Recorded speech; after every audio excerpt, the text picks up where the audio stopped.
अब आपको संविधान की अगली विशेषता बताई जा रही है।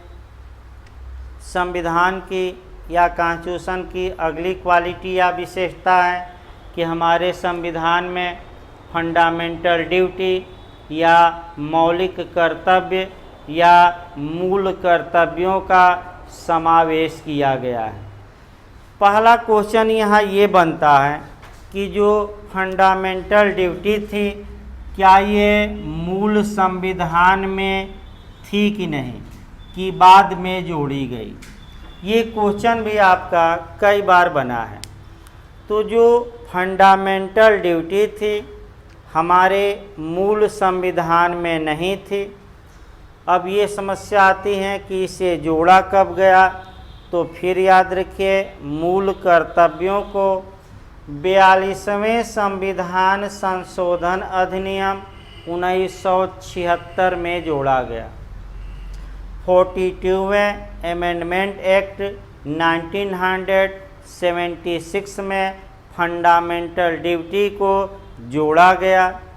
अब ये क्वेश्चन बनता है कि किस संविधान संशोधन को मिनी संविधान कहते हैं, संक्षिप्त संविधान कहते हैं? वह आपका 42वां है।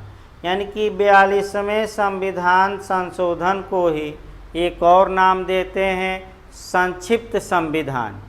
आइए देखा जाए 42वें संविधान संशोधन द्वारा 1976 में मूल कर्तव्यों को संविधान में ऐड किया गया। दूसरा जो क्वेश्चन बना है आपका कि मूल कर्तव्य कहाँ से लिए गए, तो आपका जवाब रहेगा मूल कर्तव्य रूस से लिए गए हैं। चूँकि सोवियत संघ था उस समय, लेकिन सोवियत संघ का विभाजन हो गया। मुख्य रूप से उसमें जो राज्य हैं वह रूस है, अतः रूस मारा जाता है। पिछली बार ये क्वेश्चन बना था आपका, पिछली बार यूपीजे में यानी कि सिविल जज की पिछली बार परीक्षा में ये क्वेश्चन आ चुका है कि मूल कर्तव्य संविधान के किस भाग में है।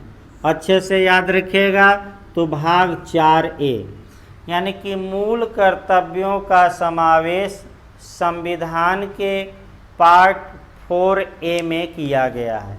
जो अभी बताया गया कि जो 42वें संविधान संशोधन अधिनियम 1976 द्वारा जोड़ा गया। भाग 4A में एक अनुच्छेद जोड़ा गया, ये भी याद रखिएगा 51A यानी कि 51A। तो मूल कर्तव्य किस अनुच्छेद में दिए गए हैं, तो 51 क या 51A मारिएगा।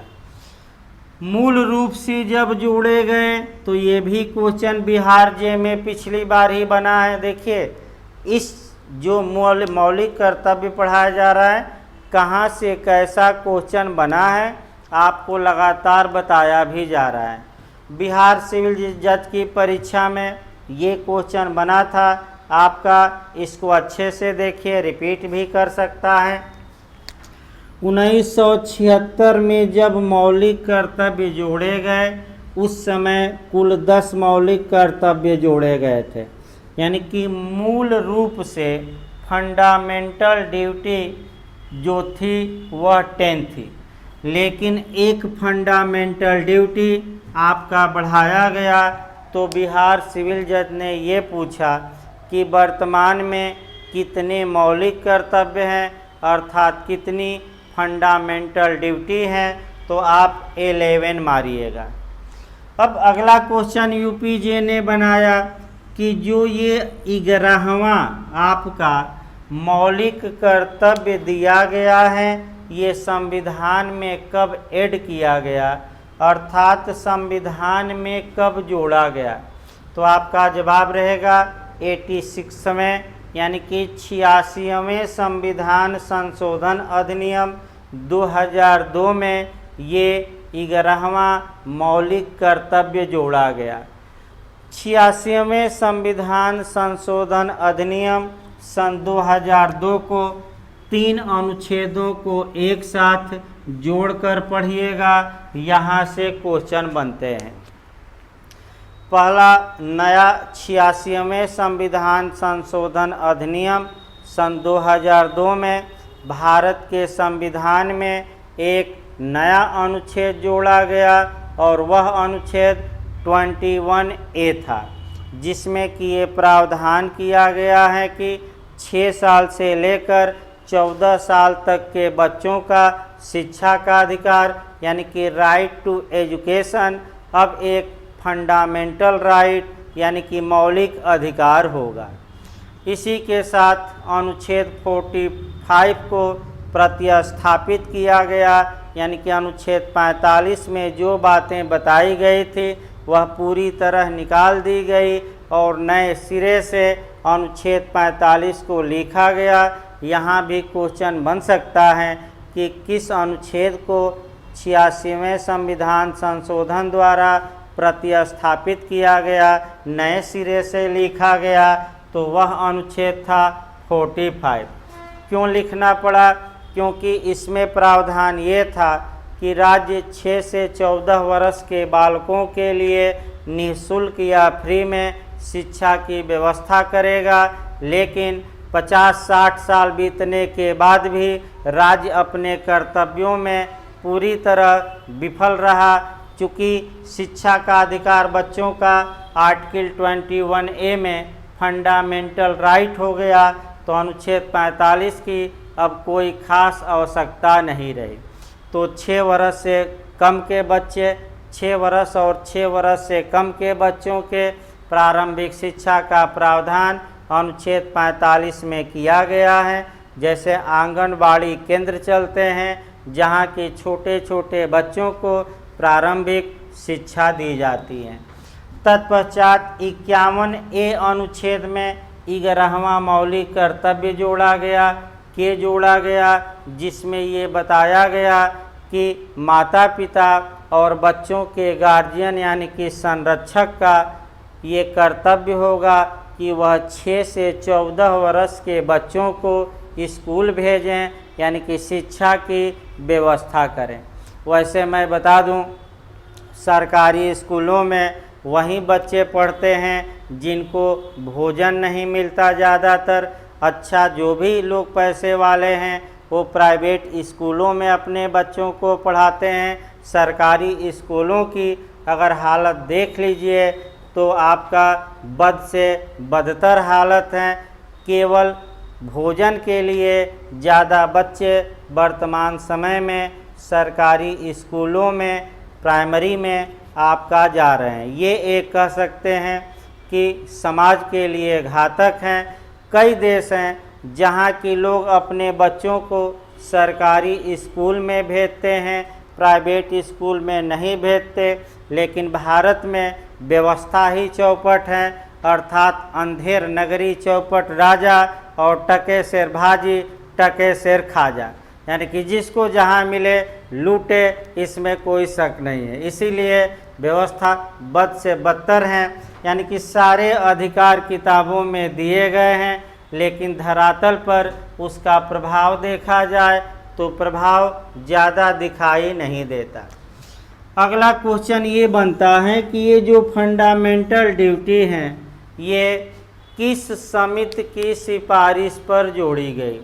ये मौलिक कर्तव्य जो हैं ये स्वर्ण सिंह समिति की सिफारिश पर जोड़ी गई। इसको अच्छे से तैयार रखिएगा, ये आपका क्वेश्चन बनता है। स्वर्ण सिंह समिति की सिफारिश पर ये कर्तव्य जोड़े गए। अब ये हैं कि ये नागरिकों के कर्तव्य हैं, भारत के कि विदेशियों के कि दोनों के, तो इसको भी अच्छे से तैयार रखना है। ये कर्तव्य केवल और केवल भारत के नागरिकों के हैं। अब ये आया कि क्या अगर कोई भारत का नागरिक इन कर्तव्यों का पालन नहीं करता तो क्या वह दंड का भागी होगा? क्या उसके विरुद्ध हम न्यायालय में जा सकते हैं? तो दिक्कत यह है कि जो मौलिक कर्तव्य नागरिकों के दिए गए हैं, अगर कोई नागरिक उन कर्तव्यों का पालन नहीं करता तो हम किसी कोर्ट का दरवाज़ा नहीं खटखटा सकते, अर्थात ये न्यायालय द्वारा इन्फोर्स नहीं कराए जा सकते, प्रवर्तनीय नहीं हैं। इसका मतलब कि अगर कोई भारत का नागरिक इन कर्तव्यों का वायलेशन करता है तो इसके लिए कोई उपाय नहीं है। लेकिन भारत के उच्चतम न्यायालय ने कई केसों में ये कहा कि यदि कोई व्यक्ति अपने फंडामेंटल राइट की मांग कर रहा है तो उसे फंडामेंटल राइट तभी प्रदान किया जाएगा जब सबसे पहले उसने अपने कर्तव्य का पालन किया हो। अर्थात मूल कर्तव्य के अपालन के आधार पर आपके मौलिक अधिकार को देने से सुप्रीम कोर्ट और हाई कोर्ट इनकार कर सकता है। अगला देखा जाए, अब ये प्रवर्तनीय नहीं है तो ये केवल मोरल ड्यूटी है। मोरल ड्यूटी का मतलब नैतिक कर्तव्य, चाहे तो पालन करिए और चाहे तो न करिए। आइए फिर एक बार लास्ट में आपको नैतिक कर्तव्य का एक उदाहरण बताया जाए। मान लीजिए एक अंधा है और वह कुएं की तरफ जा रहा है। एक व्यक्ति ये देख रहा है कि वह अंधा कुएं की ओर बढ़ रहा है, उस कुएं में गिरकर उसकी मौत हो सकती है, डेथ हो सकती है, लेकिन वह व्यक्ति उस अंधे को रोक नहीं रहा है। अंधा गया, कुएं में गिर गया, मर गया, तो जो व्यक्ति देख रहा है क्या उसने कोई अपराध किया कि नहीं? देखिए, जो व्यक्ति इस घटना को देख रहा था उसका अंधे को रोकना केवल मोरल ड्यूटी थी, नैतिक कर्तव्य था, अतः ऐसा व्यक्ति दंड का भागी नहीं होगा। लेकिन इसी मामले में अगर किसी का विधिक कर्तव्य है तो वह व्यक्ति दंड का भागी होगा। विधिक कर्तव्य का भी एक उदाहरण देखा जाए। जैसे कि दो पुलिस वाले रोड पर गश्त कर रहे हैं, उन्हें पता लगा कि डकैत आ रहे हैं और इस गांव में डकैती करेंगे, डकैत आसानी से गांव में पहुंच जाए, इसके लिए पुलिस वाले रोड छोड़कर गायब हो जाते हैं। अर्थात पुलिस वालों ने डकैती का दुष्प्रेरण किया इल्लीगल ओमिशन द्वारा, और दोनों पुलिस वाले डकैती के लिए दंड के भागी होंगे।